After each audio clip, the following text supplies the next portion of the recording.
प्रिय छात्राओं, आज हम देखेंगे आश्रित शाखाओं की स्टॉक व देनदार पद्धति। जब शाखाओं को माल लागत मूल्य पर भेजा जाता है तो किस प्रकार से ट्रीटमेंट होगा, ये हम देखते हैं। जब प्रधान कार्यालय आश्रित शाखाओं को नगद विक्रय के साथ साथ उधार विक्रय का भी अधिकार दे देता है तो प्रधान कार्यालय की पुस्तकों में शाखा से संबंधित व्यवहारों को लिखा करने की पद्धति है स्टॉक व देनदार पद्धति। और प्रधान कार्यालय की पुस्तकों में स्टॉक व देनदार पद्धति के अंदर जब माल लागत मूल्य पर भेजा जाता है तो कौन कौन से अकाउंट खोले जाते हैं। इसमें सबसे पहला है शाखा स्टॉक खाता। ये देखते हैं, वन बाय वन सब अकाउंट देखेंगे। पहले मैं बता देती हूँ कौन कौन से खाते हैं। शाखा स्टॉक खाता, दूसरा है शाखा को भेजा गया माल खाता, तीसरा है शाखा देनदार खाता, शाखा खर्च खाता, शाखा लाभानी खाता। अब हम देखते हैं कि सबसे पहले कि शाखा स्टॉक खाता क्या होता है। शाखा स्टॉक खाता बिल्कुल ट्रेडिंग अकाउंट की जैसा होता है। जिस प्रकार से ट्रेडिंग अकाउंट में डेबिट पक्ष में हम ओपनिंग स्टॉक लिखते हैं, परचेजेज लिखते हैं, सेल्स रिटर्न लिखते हैं, इसी प्रकार से इस शाखा स्टॉक खाते में सबसे पहले हम प्रारंभिक स्टॉक लिखेंगे। उसके बाद शाखा को, क्योंकि ये हम हेड ऑफिस की पुस्तकों में एंट्री कर रहे हैं, तो शाखा को समय समय पर भेजा गया माल हम दिखाएंगे डेबिट में। इसके अलावा देनदारों द्वारा शाखा को वापस किया गया माल को भी हम डेबिट पक्ष में दिखाएंगे। अब क्रेडिट पक्ष में क्या क्या दिखाएंगे। क्रेडिट पक्ष में नगद व उधार बिक्री, इसके अलावा शाखा द्वारा प्रधान कार्यालय को वापस भेजा गया माल और अंतिम स्टॉक दिखाया जाएगा। और ये इसका शेष होगा, इस खाते का शेष होगा सकल लाभ, जैसे ग्रॉस प्रॉफिट या ग्रॉस लॉस, और इसे branch profit and loss account में ट्रांसफ़र कर दिया जाएगा। ये है शाखा स्टॉक खाता। दूसरा है शाखा को भेजा गया माल खाता। अब इसके अंदर हम क्या लिखते हैं। जब प्रधान कार्यालय शाखा को माल भेजता है तो शाखा स्टॉक खाता डेबिट करते हैं और शाखा को भेजा गया माल खाता क्रेडिट किया जाता है। क्या एंट्री करते हैं, branch stock account debit to goods send to branch account. तो शाखा द्वारा माल वापस आने पर इसके विपरीत प्रविष्टि कर देंगे। एंट्री होगी क्या एंट्री होगी, जैसे भेजने की है हमने, शाखा को माल भेजने की है, branch stock account to goods send to branch account, तो माल वापस आने की एंट्री करेंगे goods send to branch account debit to branch stock account.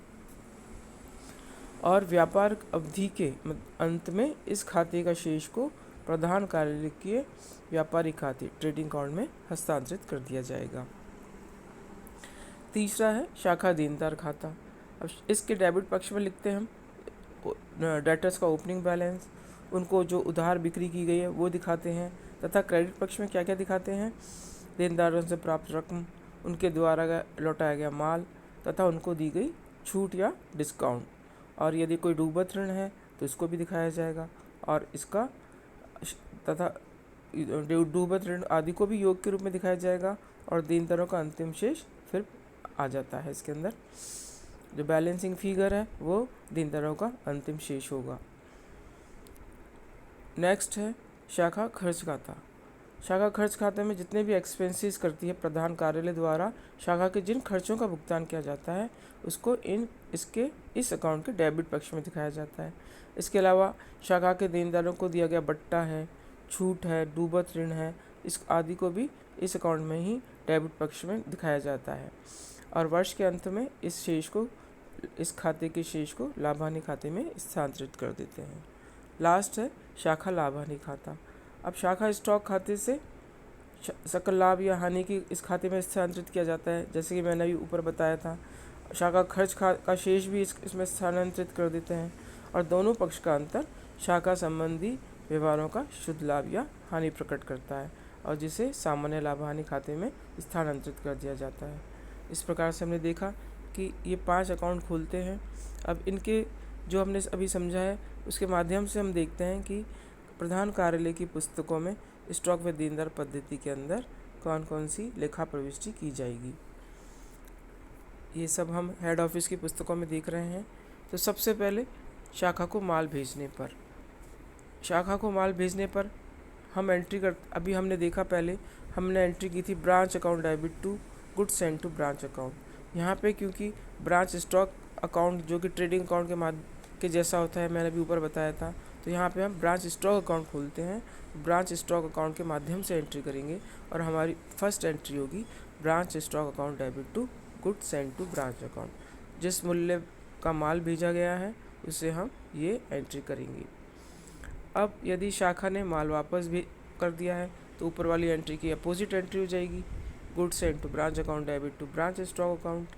जितने का माल वापस आया है उससे ये एंट्री कर देंगे। थर्ड है उधार माल बेचने पर। उधार माल बेचने पर एंट्री होगी, जैसे हम जनरल एंट्री क्या करते हैं, उधार माल बेचने पर जिसको भेजा है, जैसे ए को बेचा है तो A account debit to sales करते हैं। यहाँ पे हम ब्रांच डेटर वर्ड लिखेंगे क्योंकि बहुत सारे डेटर्स होते हैं, ए भी डेटर्स, जो उदाहरण मैंने भी दिया वो उसमें ए डेटर है, तो यहाँ पे हम सम्मिलित रूप से ब्रांच डेटर अकाउंट, डेटर जो कि ए को रिप्रेजेंट कर रहा है, इसमें ए बी सी डी बहुत सारे डेटर्स होंगे, तो branch debtors account debit to branch stock account. मैंने ऊपर बताया ब्रांच स्टॉक अकाउंट के माध्यम से एंट्री करते हैं। नगद माल बेचने पर, माल बेचने पर आपको पता है कैश अकाउंट या बैंक अकाउंट को डेबिट किया जाता है, again to branch stock account जितने की नगद बिक्री की गई है।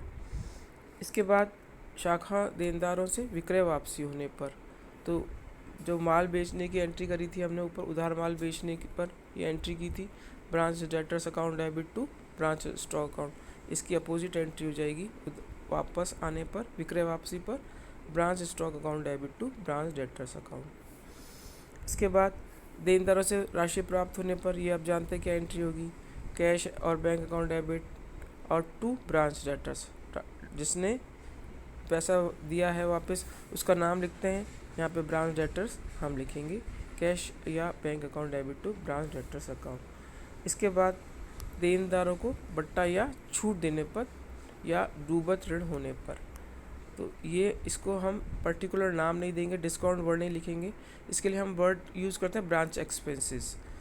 सारे जो एक्सपेंसेस हैं वो ब्रांच एक्सपेंसेस अकाउंट में डेबिट किए जाते हैं, तो branch expenses account debit to branch debtors account. हमने ब्रांच डेटर्स को कम कर दिया है क्रेडिट करके, ब्रांच डेटर्स हमें इसके बराबर पैसा नहीं देंगे, तो branch expenses account debit to branch debtors account. इसके बाद है शाखा व्ययों का भुगतान करने पर।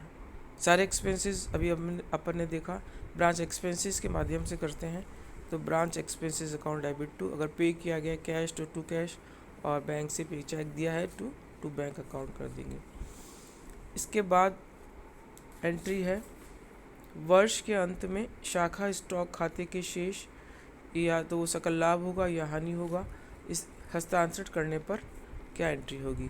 पहली स्थिति देखते हैं, अगर लाभ होगा तो हम ट्रांसफ़र करेंगे branch stock account debit to branch profit and loss account.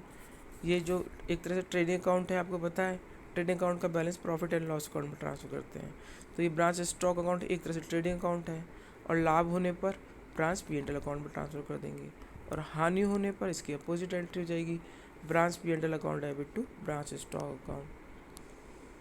Next है वर्ष के अंत में शाखा व्यय खाते के शेष को।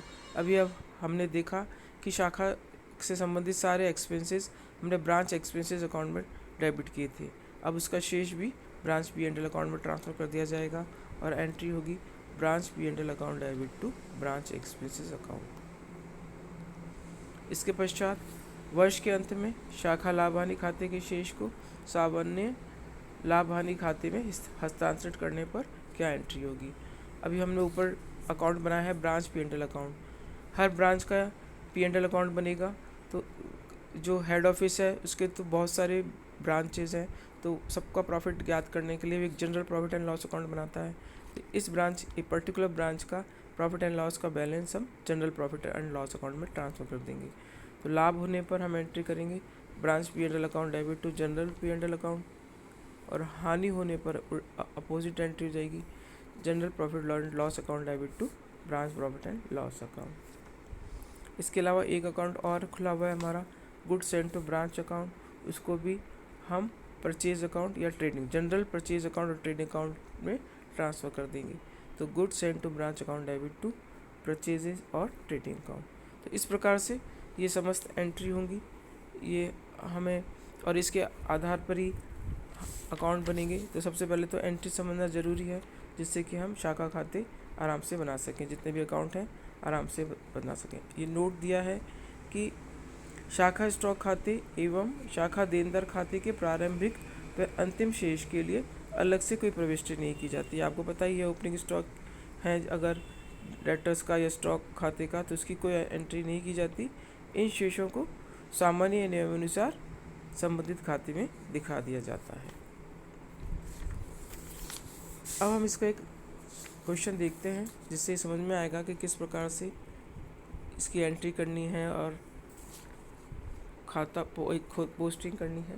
तो सबसे पहले ये क्वेश्चन है, इसमें दिया हुआ है कमल एंड कंपनी पुष्कर अजमेर शाखा को लागत मूल्य पर माल भेजती है, जिसको नगद व उधार भेजा जाता है। अब ये ध्यान रखें, क्वेश्चन में जब ये वर्ड लिखा हो कि नगद व उधार भेजा जाता है, तो यहाँ आज हमने देखा कि लागत मूल्य पर भेजा जाता है।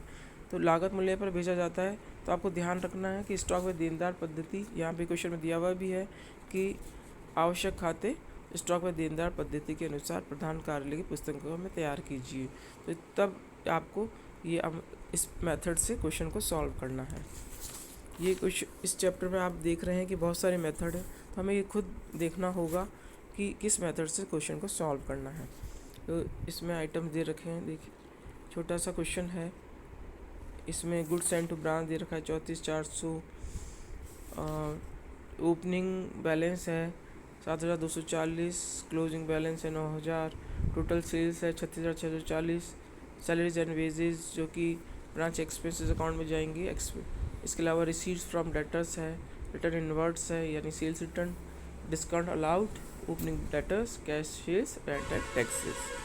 अब देखिए बिल्कुल सिंपल क्वेश्चन है, इसको हम किस प्रकार से एंट्री करेंगे। सबसे पहले हमने देखा था कि goods send to branch account की एंट्री, अभी मैंने एंट्री बताई थी, उसमें हमने एंट्री करते हैं। सबसे पहले एंट्री बताई थी, उसमें हमने की थी branch stock account debit to goods send to branch account, और ये 34,400 ये हमने की है। गुड्स ब्रांच स्टॉक अकाउंट हम ट्रेडिंग अकाउंट के डेबिट में लिखते हैं।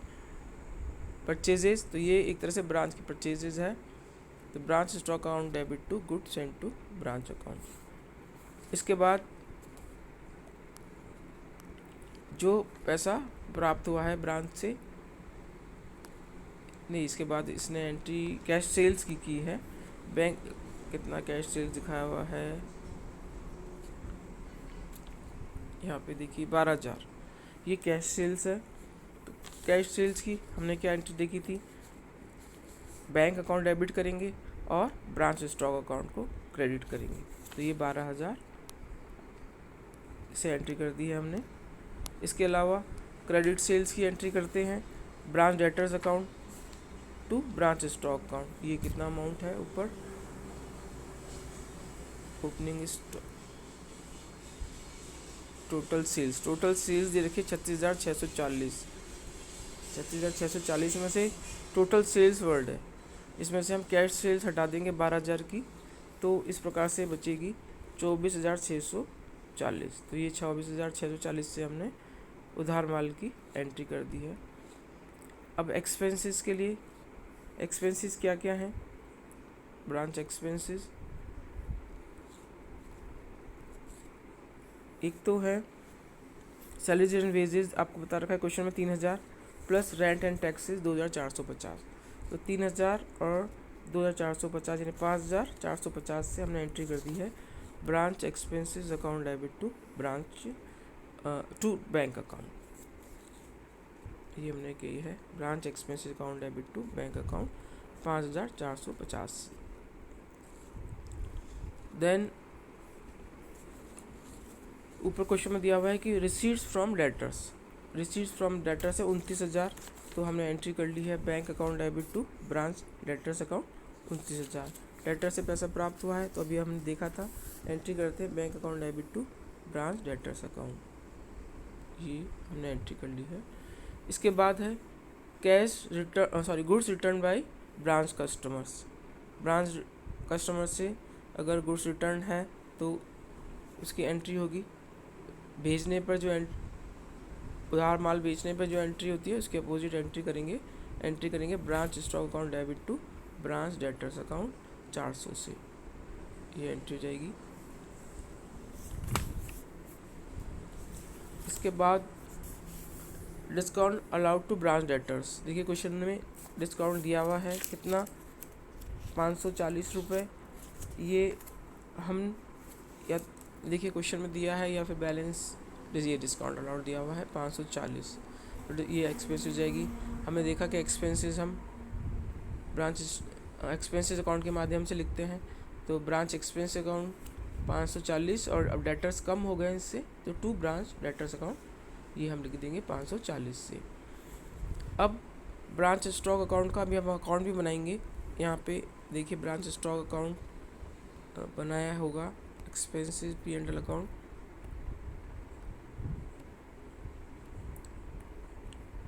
ब्रांच स्टॉक अकाउंट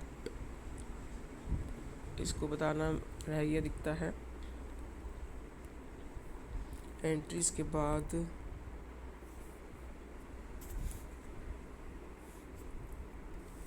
एक मिनट, ये आपको अकाउंट नहीं बताया, केवल समझाना कि कौन कौन से अकाउंट बनाते हैं ये बताया है। चलिए अब हम इसका अकाउंट बनाते हैं। अगर ब्रांच स्टॉक अकाउंट, तो उसका बैलेंस आता है, इस एंट्री के सहायता से हम देख रहे हैं। अगर आप अकाउंट बनाएंगे तो देखेंगे कि इसका बैलेंस आता है 3600।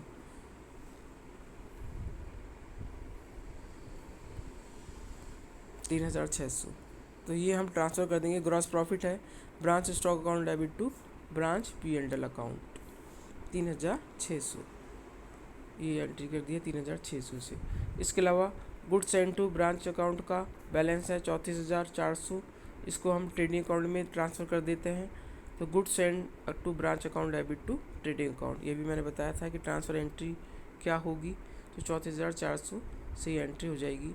इसके अलावा ये भी बताया था कि ब्रांच एक्सपेंसेस का बैलेंस हम ट्रांसफ़र कर देते हैं ब्रांच P&L अकाउंट में, तो ये branch P&L account debit to branch expenses account कर दिया है 5,990, ब्रांच एक्सपेंसेस 5,990। इस प्रकार से ये हम एंट्री करते हैं।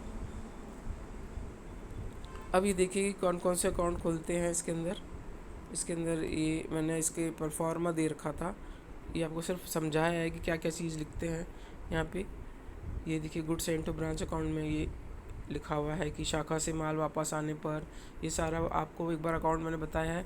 ऊपर वाला जो भी एंट्री की है इसका आप अकाउंट बना के देखिएगा कि उतना ही बैलेंस आ रहा है, कि प्रॉफिट कितना हुआ था और कितना ट्रांसफ़र करना है, उससे आपको अपने आप समझ में आएगा।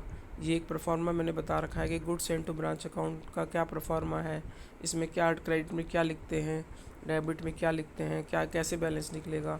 इसी प्रकार से ब्रांच डेटर्स अकाउंट का बैलेंस दे रखा है क्रेडिट में, और ये डेबिट में क्या होगा, ओपनिंग बैलेंस लिखेंगे, उधार माल बेचने पर लिखते हैं डेबिट में। इसी प्रकार से ब्रांच एक्सपेंसेस अकाउंट के बारे में बता रखा है कि क्या क्या चीज़ें इसमें लिखते हैं, डेटर्स का कोई डिस्काउंट देते हैं तो कैसे लिखते हैं, और कोई खर्चे करते हैं तो किस प्रकार से लिखते हैं, ये एक्सपेंसेस अकाउंट। इसके अलावा ब्रांच P&L अकाउंट खोलते हैं, ब्रांच स्टॉक अकाउंट का बैलेंस ट्रांसफ़र होता है, ब्रांच एक्सपेंसेस का भी बैलेंस ट्रांसफ़र होता है, ब्रांच स्टॉक अकाउंट का भी बैलेंस ट्रांसफ़र होता है। इसके बाद ये जो बैलेंस होता है वो general profit and loss account में ट्रांसफ़र कर देते हैं। यहाँ पे ये फ़ोटो खींचने में ब्रांच स्टॉक अकाउंट रह गया है, ब्रांच स्टॉक अकाउंट भी बताना था। नेक्स्ट मैं आपको वीडियो में बताऊंगी कि ब्रांच स्टॉक अकाउंट कैसे बनता है। इसमें आप देखिएगा किताब में, ब्रांच स्टॉक अकाउंट के डेबिट में वही बैलेंस, ओपनिंग बैलेंस लिखते हैं, गुड्स सेंड टू ब्रांच लिखते हैं, ब्रांच डेटर्स लिखते हैं, और क्रेडिट में हम कैश लिखते हैं, अगर कैश सेल्स है तो बाई बैंक या कैश, और अगर क्रेडिट सेल्स है तो ब्रांच डेटर्स लिखते हैं, और गुड्स सेंड टू ब्रांच लिखते हैं जो कि रिटर्न कर दिया गया है हेड ऑफिस को, और इसका बैलेंस निकालते हैं। क्लोजिंग स्टॉक का अगर बैलेंस नहीं दिया हुआ है तो हम बैलेंस निकाल लेंगे, ग्रॉस प्रॉफिट लिख देंगे या ब्रांच P&L लिख देंगे डेबिट में, और क्रेडिट में हम इसका बैलेंस निकाल लेंगे। या हम अगर लॉस है तो क्रेडिट में आ जाएगा बाई P&L अकाउंट, ब्रैकेट में लिख देंगे लॉस। तो ये 5 अकाउंट बनते हैं। इसका हम एक और क्वेश्चन देखेंगे, क्योंकि ये लेजर पोस्टिंग मैंने इसमें नहीं बताई है, केवल एक परफॉर्मा बताया था। इसमें ब्रांच स्टॉक का परफॉर्मा और आप देख लीजिएगा। इस प्रकार से ये इजी है बहुत, और इसको क्वेश्चन को सॉल्व करना है। इस मेथड का कल हम एक और क्वेश्चन देखेंगे। Thank you students.